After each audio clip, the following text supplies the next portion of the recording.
দর্শক, রাত পোহালে শেখ হাসিনার রায় ঘোষণা করা হবে আন্তর্জাতিক অপরাধ ট্রাইব্যুনালে। কি রায় হবে সেটা নিয়ে যথেষ্ট আলোচনা রয়েছে। কি রায় হবে সেটার চাইতেও বড় উত্তেজনার ব্যাপার হচ্ছে রায় ঘোষণাকে কেন্দ্র করে এই যে শাটডাউন কর্মসূচি, সেই কর্মসূচি নিয়ে আদালতও উদ্বিগ্ন।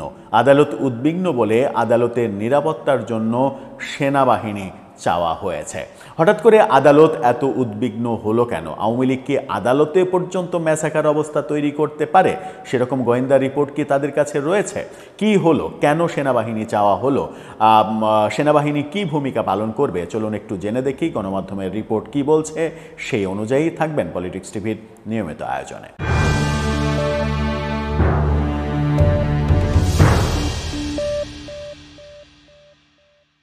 দর্শক, বলছিলাম আন্তর্জাতিক অপরাধ ট্রাইব্যুনালে শেখ হাসিনার রায় ঘোষণা করা হবে।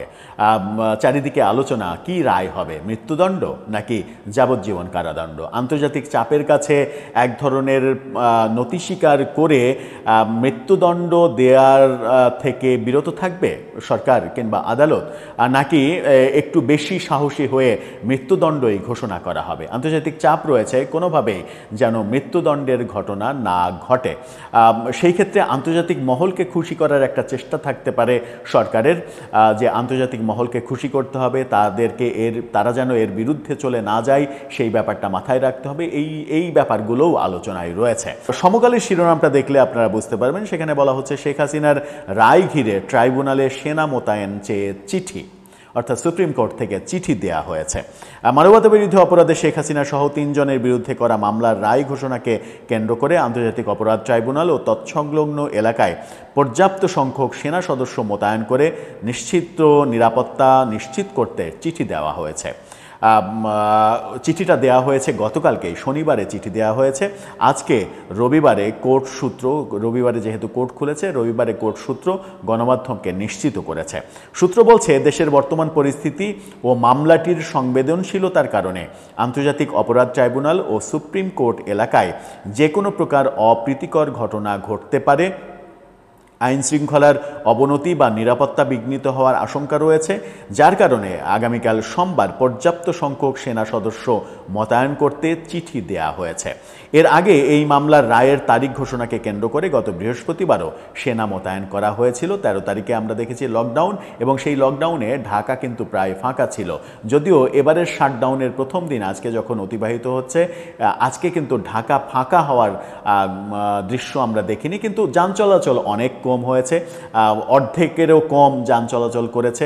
বলা যায় যে হয়তো 30%, 25% যান চলাচল করেছে, কারণ রাজধানীতে কোনো যানজট ছিল না। কিন্তু মানে ওই 13 তারিখে যেরকম রাজধানী ফাঁকা হয়ে গিয়েছিল সেরকম অবস্থা কিন্তু হয়নি। আগামীকালকে কি অবস্থা হবে সেটা একটা আশঙ্কার ব্যাপার রয়েছে। সেনা মোতায়েন সেদিনও হয়েছিল, সেরকম তথ্যই বলা হচ্ছে এই প্রতিবেদনে। তার মানে আদালতেরও একটা আশঙ্কা রয়েছে যে আদালত চত্বরে কোনো নাশকতার ঘটনা ঘটতে পারে। যদিও এই 3 জন আসামি, যারা 3 জনের 2 জনই ভারতে অবস্থান করছেন, সাবেক প্রধানমন্ত্রী শেখ হাসিনা এবং সাবেক স্বরাষ্ট্রমন্ত্রী আসাদুজ্জামান খান কামাল, একজন দেশে মানে কারাগারে রয়েছেন, পুলিশের আইজিপি চৌধুরী আবদুল্লাহ আল মামুন, যিনি কিনা আবার রাজসাক্ষী হয়েছেন এই মামলার।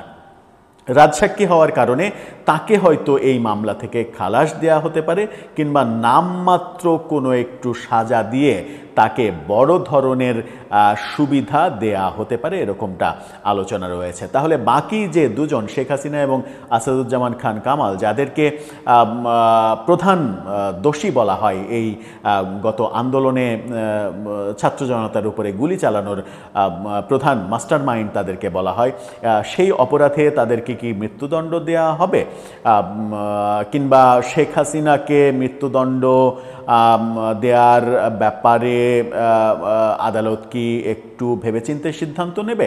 এরকম অনেক প্রশ্ন রয়েছে। আবার এই প্রশ্নের মধ্যে আজকে আরেকটা প্রশ্ন তৈরি হয়েছে, যেটা নৈতিক প্রশ্ন। সেটা হচ্ছে যে ডিএমপি কমিশনার এই ককটেল যারা মারছে, যারা আগুন ধরাচ্ছে, তাদেরকে গুলি করার নির্দেশ যখন দিয়েছেন, তখন পুলিশকে নিয়ে নতুন বিতর্ক তৈরি হয়েছে। যখন তিনি 96 ধারার কথা বলছেন, পুলিশের আইনেই এটা রয়েছে, পুলিশ আত্মরক্ষার্থে গুলি করতে পারে, তখন কিন্তু শেখ হাসিনার বিরুদ্ধে যে অভিযোগগুলো, সেই অভিযোগগুলো হালকা হয়ে যায়। পুলিশ যদি আত্মরক্ষার উদ্দেশ্যে গুলি করতে পারে, এই টার্মস অর্থাৎ 96 ধারা এটা মানাই হয়, তাহলে কোন ধারা বলে শেখ হাসিনার বিরুদ্ধে অভিযোগ আনা হবে? কারণ তারাও তো বলবে যে পুলিশ আত্মরক্ষার্থে গুলি চালিয়েছে, এটা কোনো অপরাধ নয়। সব কিছু মিলিয়ে দেখা যাক কালকে কি হয়, সেই অপেক্ষা। দর্শক, আপনার কি মনে হয় এই যে সেনা মোতায়েন হচ্ছে আদালত চত্বরকে কেন্দ্র করে, আদালত চত্বরেও কি আওয়ামী লীগ কোনো নাশকতা করতে পারে? সেরকমটা কি আপনার মনে হয়? আপনার মতামত জানিয়ে লিখতে পারেন আমাদের কমেন্ট বক্সে।